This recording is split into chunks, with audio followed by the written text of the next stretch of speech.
This is Ian Cameron for Sportsbook Review, and this is your MLB Early Lines report for the games taking place on Tuesday, August the 30th. Let's get right to it and start by looking at Minnesota taking on Cleveland. It's a game we talked about Monday, and it's a game we're going to talk about again, and we're going to look at the exact same way of betting this game on Tuesday as we did Monday. We're going to look over the total in this game between the Twins and Indians. Same problem that we talked about on Monday's video is going to be affecting the Twins here. It's the fact they've been playing day after day for a while now with no day off. The starters haven't pitched deep, and when you see these bullpens, especially these bad bullpens like Minnesota's, getting heavily taxed, heavily worked day in and day out, it's a domino effect. It carries over to the very next game. You look at it, Minnesota hasn't had a day off since August 22nd, so this is going to be their 8th straight day playing a game. And in a lot of those games, the starters just haven't eaten up innings. Gibson pitched 5 innings, Duffy pitched 3, Berrios 5, Dean 3, Santana 6.2, Gibson 5.1. I mean, it's just a carryover effect. It's not a good bullpen. The arms have been worked far too heavily lately. The innings have been piling up on this bullpen, and it's a carryover effect. They just can't get outs right now because of this, and I think it's going to continue here on Tuesday against the Indians. Andrew Albers making a spot start here for the Minnesota Twins, another guy you don't trust to pitch deep into this game. He's just a spot starter. He hasn't pitched, I think he pitched one time in a long relief role earlier this season with the Twins against Houston back on August 11th. He allowed 5 runs on 11 hits and 6 innings of work. Not very good by any stretch.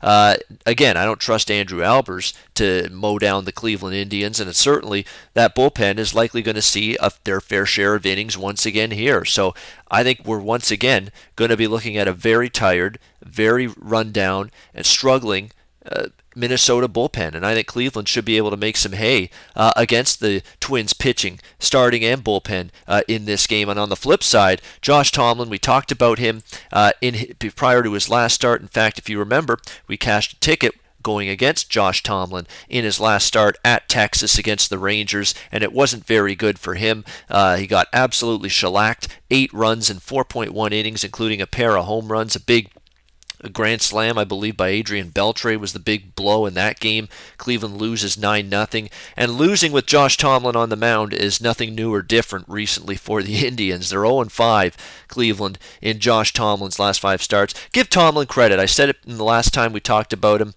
He's given the Indians everything they could have hoped for out of him. He doesn't throw hard. He's not overpowering, but he got off to a great start. But he's hit a wall. He's running out of gas. The fuel tank is on E right now. He doesn't have much left in the tank at this point of the season, and we're seeing it in full effect. I mean, his pitches are staying up in the zone, and they're getting clobbered. He's given up 7 home runs in his last 3 starts combined. Just horrendous stuff from Josh Tomlin, all a symptom of him wearing down late in the season. I think Minnesota should be able to score some runs here against Tomlin in this game. You put it all together with this total of 9.5. I think getting to 10 or more runs total in this game, very doable. We'll go over the total again with the Twins and Indians on Tuesday, August 30th. What else have we got for the Tuesday card? Toronto and Baltimore, interesting matchup. I don't trust Ubaldo Jimenez in this game. It would be Toronto or nothing, certainly from me from a betting standpoint in this game. J.A. Happ continues to be rock solid for the Toronto Blue Jays. Just had a magnificent season. 3.19 ERA overall, 19-6 for the Toronto Blue Jays and J.A. Happ's 25 starts this season, including 8-4 on the road, against the Baltimore Orioles. He's been pretty good. In fact, he's won both of his starts, J.A. Happ, against the Orioles this season, allowing just 5 runs in 14 innings pitched against Baltimore this season. Jays winning both of those games. So it's not the greatest price. I mean, you're talking about on the road, about -140 to -150 here, Toronto, against a Baltimore team with an incredible home record this season at Camden Yards. That being said, there's no doubt if I don't want Jimenez. If I'm playing this one, I'm looking toward J.A. Happ. It's just a question of value. Is there enough value in your mind to back Toronto? That's really what it comes down to in the end.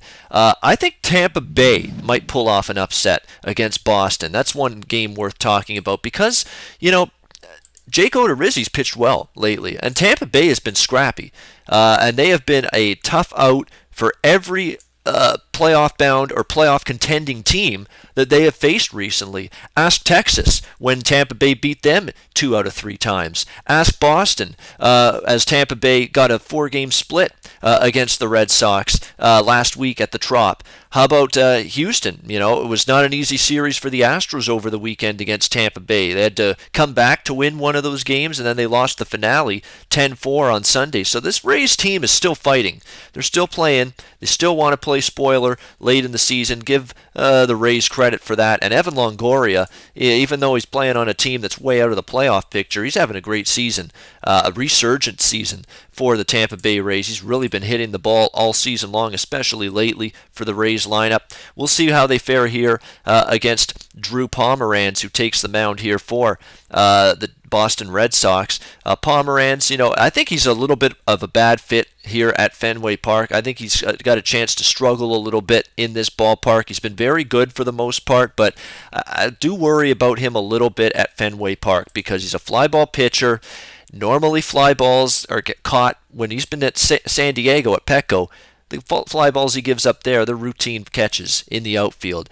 Fly balls here at Fenway Park that he's been giving up at times, they've been leaving the ballpark or extra base hits off the monster. So I do have concerns still that Fenway Park is not exactly the best setting for Drew Pomeranz to be at his most effective. So that's the concern here for Boston in this outing. And let's be honest, their bullpen is pathetic right now. It really is. Where is that bridge from Pomeranz to Craig Kimbrell? Craig Kimbrell's been pretty good since coming off the DL, but where is the bridge?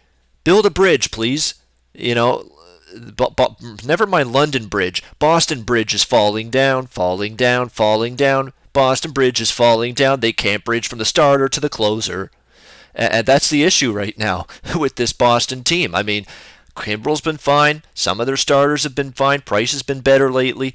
But this middle relief, I mean, Tazawa's been a mess. Barnes, I mean, Tommy Lane, all these guys they've got in this bullpen, beleaguered Boston bullpen, have been struggling. I mean, Hembry's been hot and cold. You know, Robbie Ross Jr.'s been hit around a little bit.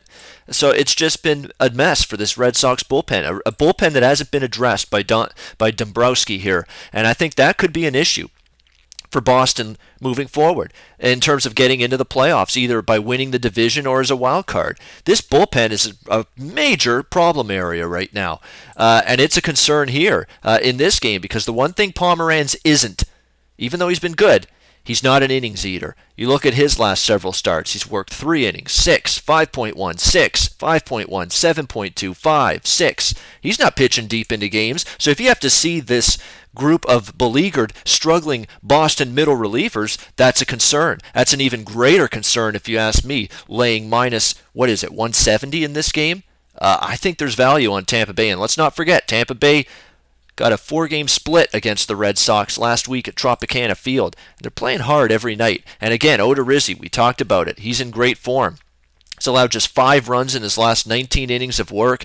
The Rays are 5-1 in Jake Odorizzi's last 6 starts.